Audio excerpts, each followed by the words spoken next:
Ქრისტე აღსდგა. Ქრისტე აღსდგა. Ქრისტე აღსდგა. დიდება და მადლობა უფალს, რომ ეს გამარჯვება ჩვენ მოგვიპოვა ჩვენ მართლმადიდებელ ქრისტიანებს და ჩვენი ეკლესია მებრძოლი ეკლესია არის, მაგრამ მებრძოლი ნიშნავს იმას, რომ იბრძვი, პროცესში ხარ და ჩვენ აქვე გამარჯვებული ეკლესია ვართ, იმიტომ რომ ქრისტემ დაამარცხა სიკვდილი, როგორც ვამბობთ ამას, ქრისტე აღსდგა მკვდრეთით, სიკვდილითა სიკვდილისა დამრხუნველი და დაამარცხა სიკვდილი, შემოსრა ჯოჯოხეთის ბჭე, ხახა დაღებული ჯოჯოხეთი, რომელიც მთელი 5600 წლის მანძილზე ივსებოდა მკვდართა სულებით, იმიტომ რომ 64 კარი თქვენსით რომ დახშული იყო და აი ეს პერიოდი, რასაც ქვია ზატიკის პერიოდი, აღდგომის შემდგომ ამაღლების წინ პერიოდი, ეს პერიოდი ამას ზატიკის პერიოდი ქვია და უფალი ისევ ეცხადებოდა თავის მოციქულებს, თქვენ წარმოიდგინეთ, რომ აი რამხელა სიყვარული უფლისა, რომ აღდგომის შემდგომ მოციქულები კი არ ეძებენ უფალს, რომ სად არის, რომ აღდგა და რომ მივიდნენ და ნახონ და შენდობა თხოვონ და პატიება თხოვონ, იმიტომ რომ მიგატოვეთ უფალო, ჩვენ ყველამ გავიქეცით, შეგვეშინდა. მოციქულები იმდენად შეშინებულები არიან, რომ დამალულები არიან ისინი და დახშულ კარში შედის უფალი. ეს აქ დოგმატურ სწავლებას მოგვითხრობს ეკლესია, რომ აღდგომის შემდგომ მისი ხორცი აღარ იყო ის ხორცი, რომელიც მანამდე იყო, უკვე უხსნელი ხორცი იყო. ქრისტემ ხსნადი ხორცი შეიმოსა, ეს სწავლება უნდა ვიცოდეთ ჩვენ. მან სრულად ითვისა, სრულად შეიმოსა ადამიანური ბუნება და დაამარცხა ცოდვა და აღდგომის შემდგომ მას აქვს უხსნელი ხორცი, რომელიც ყველანი ესე ვიქნებით აღდგომის შემდგომ და 40 დღის განმავლობაში უფალი აღდგომის შემდგომ ისევ ეცხადება მოციქულებს და განამტკიცებს მათ. აი ესე იგი, ხო და რას ვამბობ, რომ მოციქულები კი არ მიდიან, კი არ ეძებენ, რომ შენდობა თხოვონ, არამედ პირიქით თვითონ უფალი ეძებს მათ, თვითონ უფალი მოიძიებს მათ და მივა და ეტყვის მშვიდობა თქვენთანა. და ნახეთ რა სიტყვებს ეუბნება, ვითარცა მომავლინა მე მამამან, მეცა წარგავლინებ შენ.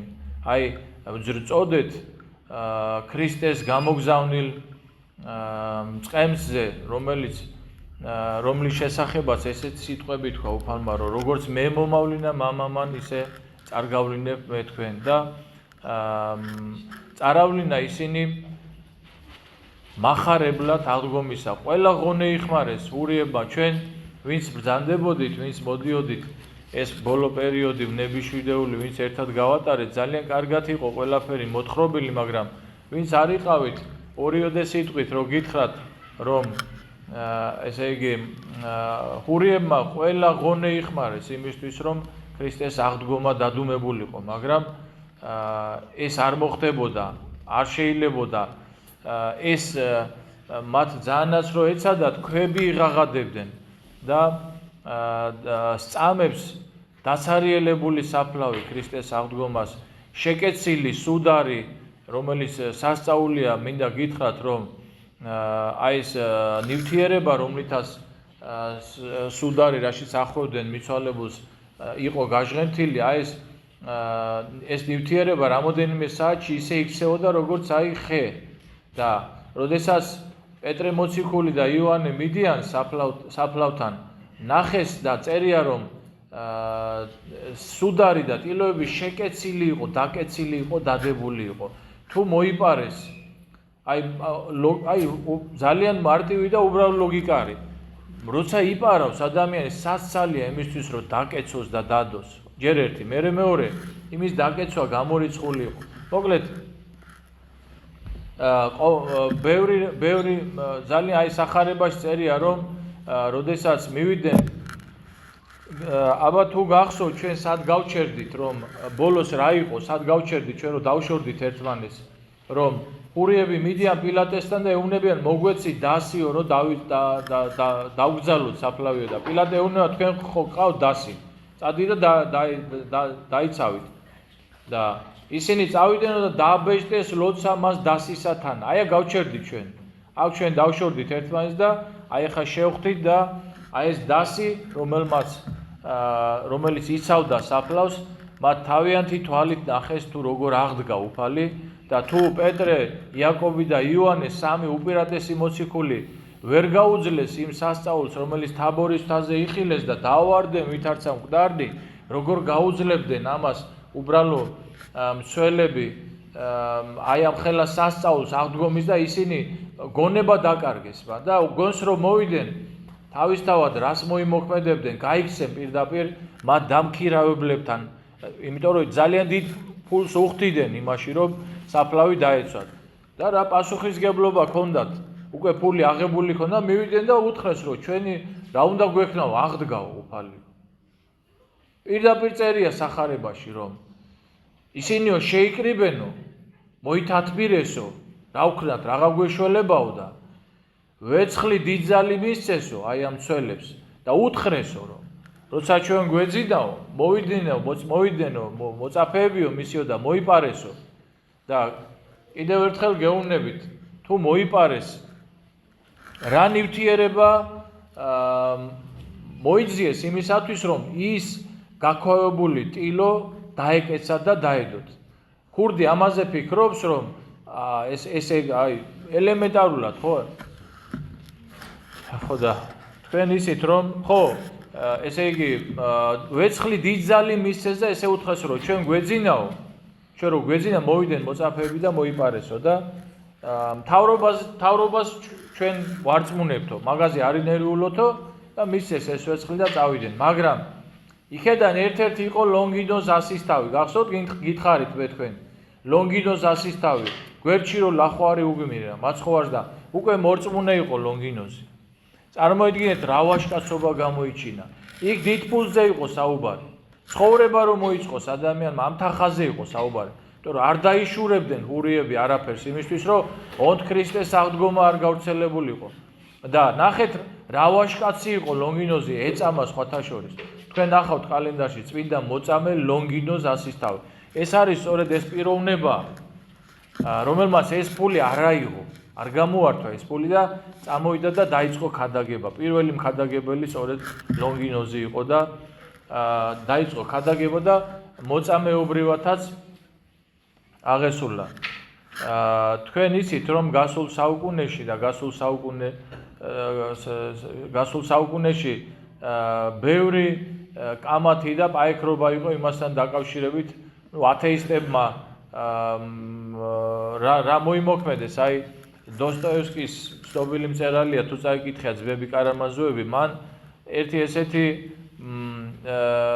ესეთ რამეს ამბობს რომ ესე იგი რითი შეიძლება დაანგრიო ქვეყანაო და დოსტოევსკი ამბობს რომ თუ კი ადამიანს წაართმევ აღდგომის და მარადიული ცხოვრების იმეს და სასოებას შენ დაანგრევ ქვეყანას ძალიან ადვილად და ათეისტებმა ეს მოინდომეს სწორედ ადამიანი და ღმერთის განდევნა მოინდომეს და ისი თქვენ აი ეს ათეისტური პერიოდი ჩვენ აგერ ის თაობა ვართ რომ აი მე მახსოვს კარგად ბავშვობაში მაგალითად როგორ მასწავლიდნენ სკოლაში რომ ღმერთი არ არსებობსო და როგორ გვიშლიდნენ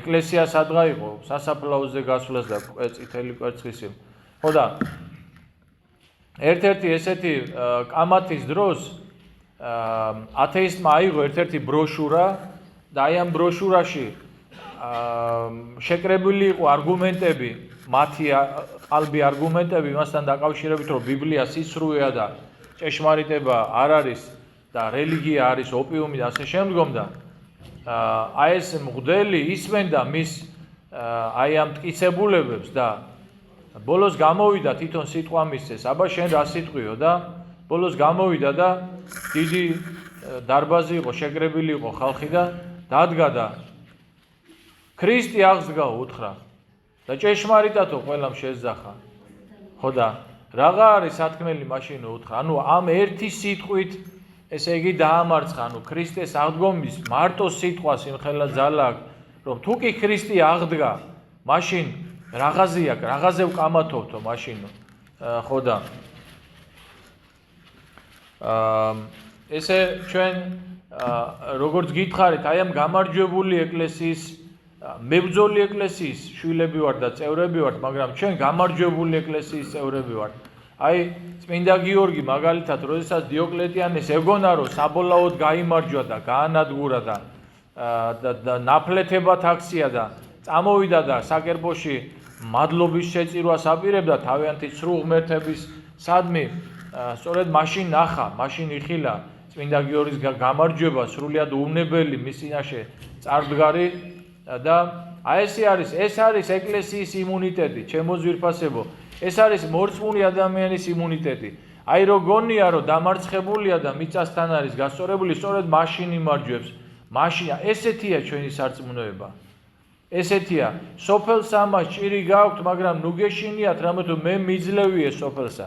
რას ნიშნავს იმას, რომ ჩვენი გზა არის იწრო, ტანჯვის, განსასწრების, მაგრამ გამარჯვება სწორედ ამაში არის, რომ ჩვენ მივდივართ ქრისტეს გზით, ჩვენ მივდივართ ვიწრო გზით. ფართო გზა განა არ არის, არის ფართო გზა, მაგრამ ჩვენ არ გვინდა ფართო გზით სიარული, იმიტომ რომ ის გზა არის წარსაწყმედელი და იქ არ არის გამარჯვება, იქ არ არის აღდგომა, იქ არ არის აი ეს სიხარული და ჩვენთან ეს სიხარულია. აბა რა შეედრება, წარმოვიდეთ ჩვენი უფალი ჯვარცმული, აგერ კითხულობდით აგერ, ხო? გუშინ შენთანა ჯვარს ვეცმოდი ქრისტე, დღეს შენთანა მადიდე. გუშინ ხედავდით როგორ ნერწყვიდან, როგორ სემდნენ, როგორ ჩამოაცვეს თავზე და როგორ დაცინოდნენ, აბა თუ მიხვდები ვინ დაგარტყაო, აი ესე ექცეოდნენ ჩვენს უფალს და დღეს ჩვენ გამარჯვებული ვდგევართ აგერ, იმიტომ რომ ჩვენი ქრისტე აღდგა და რამხელა მადლიერება გვმართებს ჩვენ ამ სიყვარულისთვის, აი ამ დიდი სიყვარულისთვის, რომელიც უფალმა ჩვენს გამო მოითმინა, დაითმინა და მერე აღდგა და კიდევ ერთხელ ვიმეორებ და გეუბნებით, რომ ჩვენ კი არ მოვზევნეთ კრეთით აღდგომილი უფალი, ჩვენ კი არ მივედი, ჩვენ კი არ უთხარით, რომ უფალო, აი შენ რა დაითმინე, გვაპატიე მიგატოვეთ ყველა, მოციქულება მიატოვეს, არ მოიგინე. ერთადერთი ვინც იყო, ვინც ხანიქეთ მირბიოდა, ხანაქეთ გუშინ გითხარით, ხომ აი საკითხავით ჩანდა დატირების დროს, ხან იოსებთან მიდიოდა, ხან პეტრესთან მიდიოდა, ხან ვისთან მიდიოდა, მიშველი დამეხმარეთ, ყველა წასული იყო, ყველა გაქცეული იყო. აღდგომის შემდგომ ესენი კი არ მიდიან და კი არ ეუბნება, შეგვინდე უფალო, ქრისტე მოდის მათთან და ეუბნება მშვიდობა თქვენთან და არ იკმარებს ამასაც. აჩვენებს თავის წყლულებს და ეუბნება მე ვარ ეს. თქვენ ამას დაფიქრება ჭირდება საყვარელო. აბა რამხელა სიყვარულია, როგორ უდიდესი სიყვარული არის. ამიტომ ეს დარჩენილი, ეს ზატიკის პერიოდი, ეს არის მადლობის პერიოდი. ჩვენ ზატიკის პერიოდში ჩვენ მუდმივად ქრისტეს აღდგომას განვადიდებთ და მუდმივად ქრისტეს აღდგომას მადლობთ, ქრისტეს კრეთით აღდგომილ ქრისტეს ჩვენ და ღმერთმა ყველას მიმადლოს. ქრისტიანული სარწმუნოება არის რა? როგორ გვასწავლა ჩვენ უფალმა, რომ ჯვარზე გაკრული უფალი ლოცულობს თავისი ჯვარცველებისთვის. ქრისტიანული სარწმუნოება და ჩვენ არ ვართ ის კატეგორია ადამიანებისა, რომლის შესახებაც ილია მართალი ამბობს, ილია ჭავჭავაძე, საკუთარ ნაჭუჭში ჩაკეტილიო. არ ვართ ჩვენ საკუთარ ნაჭუჭში ჩაკეტილი. ჩვენ გვიხარია დღეს აი უბრალოდ აი ძალიან უბრალოდ აი მარხვის პერიოდი ხომ აი ტანჯვის შეჭირვების პერიოდია. ადამიანები ვართ, საჭმელი მოგენატრა ხო რაღაც სახსნილო საჭმელები რაღაცები. რაღაცა გამოვიარეთ, რაღაც ტანჯვი. ეხა ჩვენ გამარჯვებულები ვართ. ეხა ჩვენ გვიხარია, მაგრამ ჩვენ გვინდა რომ ჩვენთან ერთად უხაროდეს ყველას. ვინც დღეს ქრისტეს აღდგომას არ აღნიშნავს და აღნიშნა ეს არის სწორედ. დანარჩენი სიცრუეა ყველაფერი. ახლა გახვიდე და იცი რა ქრისტე აღდგა და მარტო ეს სიტყვა რომ ქრისტე აღდგა ჭეშმარიტად კი ბატონო, ეგეც გვიხარია, მაგრამ ჩვენ გვინდა რომ ყველა გახარებული იყოს, ყველა გამარჯვებული იყოს. აი ეს არის ქრისტიანობა. იმიტომ რომ ქრისტე ჩვენი მოძღვარი ეგეთია, ეგრე გვასწავლა ჩვენ. იმიტომ რომ ჯვარზე გაკრული ლოცულობს მიუტევე მამაო რამე თუ არ იციან რას იქმან. დღეს დამარცხდა სიკვდილის, ჯოჯოხეთის და ცოდვაც. აღარ არის. ადამიანი დგას და ადამიანი აკეთებს არჩევანს. მოკვდეს, არ მოკვდეს. და ძალიან ბევრი აკეთებს აი სამწუხაროდ ამ არჩევანს. მე გუშინ მინდა გითხრათ, გაგიზიაროთ ჩემი ტკივილი, რომ გუშინ გავიარე აქ და რამოდენიმე საკმაოდ ბევრი ხალხი იყო საფლავზე. მოდიოდნენ ფუსფუსებს და ისე ნათლად გამახსენდა სახარებაში რომ ამბობს უფალი რომ იქ ერთ-ერთი მიდის და წამოვალ შენთანო და წავალ ჯერ მამას დაუკრძალავ და მაცხოვარი ეუბნება დააცადე მტრებმა თავიანთი მტრები და დამარხონ. და მე გუშინ თვალწინ დამიდგა დავინახე სასაფლაო სადაც მკვდრები არიან და დავინახე ის მკვდრები რომლებიც დღეს ეკლესიაში არ არიან და გუშინ საფლავს წმენდნენ და ანუ მკვდრები როგორ ზრუნავდნენ თავიანთ მკვდრებზე დავინახე ცოცხლად დავინახე ცოცხლად ჩვენ კი ქრისტეს აღდგომით გახარებულები და ჩვენ გვინდა რომ ისინიც იყვნენ აი ამ სიხარულში და შევთხოვოთ მკვდრეთით აღდგომილ ქრისტეს რომ ყველა მოიყვანოს ჭეშმარიტების შემეცნებაში რამე თუ ესე არის ჩვენი რჯული კურთხეულ არის ღმერთი რომელსაც ყოველსა კაცსა ნებავს ცხოვრება და მეცნიერებასა ჭეშმარიტებისასა მოსვლა ამინ დღევანდელი დღის მადლით დიდი მადლია დიდი ძალაა დღევანდელი დღე შეიმუსროს ჩვენი მტერი რომელიც იმდენად თავხედია რომ ჯვარზე გაკრულ ქრისტეს და ჯვარცმით იყოს სწორედ გამოხსნა კაცობრიობის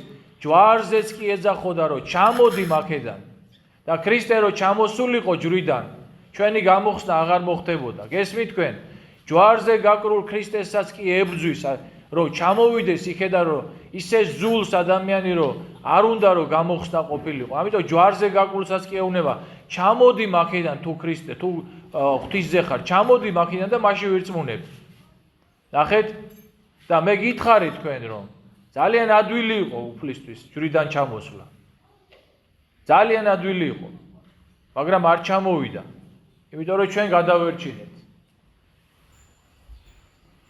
ქრისტე აღდგა ქრისტე აღდგა ქრისტე აღდგა